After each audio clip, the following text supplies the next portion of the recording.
Tropical Depression Fausto will pass Hawaii to the north today, and while we're not expecting significant impacts, we shouldn't let our guard down. Joining me to share more on this morning is Randal Collins, Director for the City and County of Honolulu's Department of Emergency Management. Thank you so much for joining us today. Aloha. Good morning, Sarah. So let's talk about Fausto, what city and state officials were doing, and why it was so important to closely monitor Fausto. Yeah, Sarah, I mean, if you looked, 5 days ago and looked at that storm track, it was, a dead bullseye for us here in Hawaii and even on Oahu. And thankfully and favorably, it went to the north and going to have pretty minimal impacts on us. But what we did is we do what we always do here at DEM. We're going to coordinate with all the different agencies and make sure everybody understands what our overall strategy is and are working cohesively together. And so we worked with the mass care agencies, the nonprofits to prepare them and know.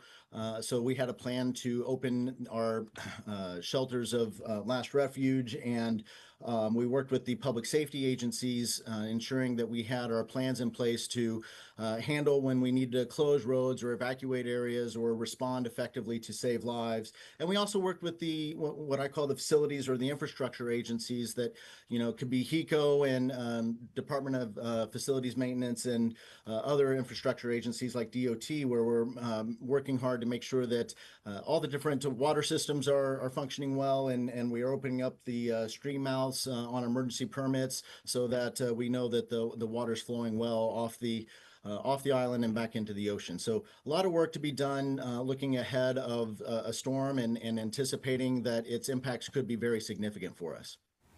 We're still in the middle of hurricane season, so what can folks do to be more prepared?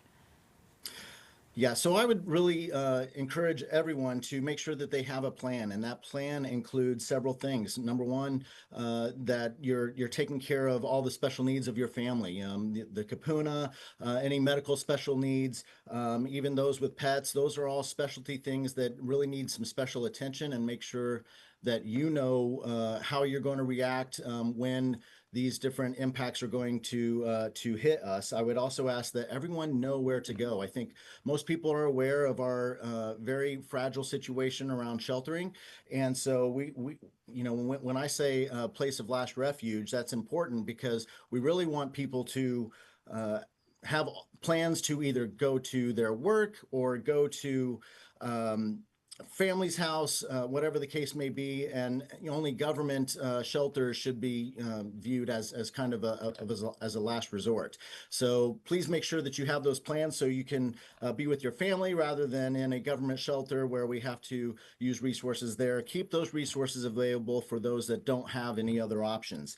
Would really encourage people to have supplies up for 2 weeks, 2 weeks worth of food, water, medical supplies, and so forth on hand so that they can care for themselves, and would also encourage people to sign up for H&L Alert so that we here at DEM can communicate with you and give you, that life-saving information, that critical information of immediate actions that need to be taken and when situations turn dire. So sign up for H&L Alert at hnlalert.gov.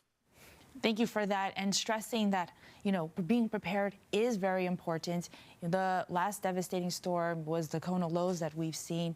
Moving forward, any lessons learned from there that we can carry over as the hurricane season continues, and anything else that people should know? Yes, there are so many lessons learned from Kona Low that all the agencies across Honolulu are putting into place and really being supported by Mayor Blangiardi's administration. So really appreciate that leadership. One of the big things that we found for the community is, in terms of alert and warning, H&L Alert is great, but it certainly has some weaknesses and vulnerability to that system and doesn't always get through. So we also want to encourage everyone to get a NOAA weather radio and have that in their house. It's battery backed up and it will go off whenever the Weather Service issues a weather warning, and will also go off when we activate the emergency broadcast system. So that's another alternative way to get information from us. So we really encourage that. It's low cost and pretty minimal on the house when you put it in. It'll wake everybody up, and it's one of the best ways to stay in touch. Excellent. Well, Director Collins, thank you very much for joining us this morning and sharing that insight.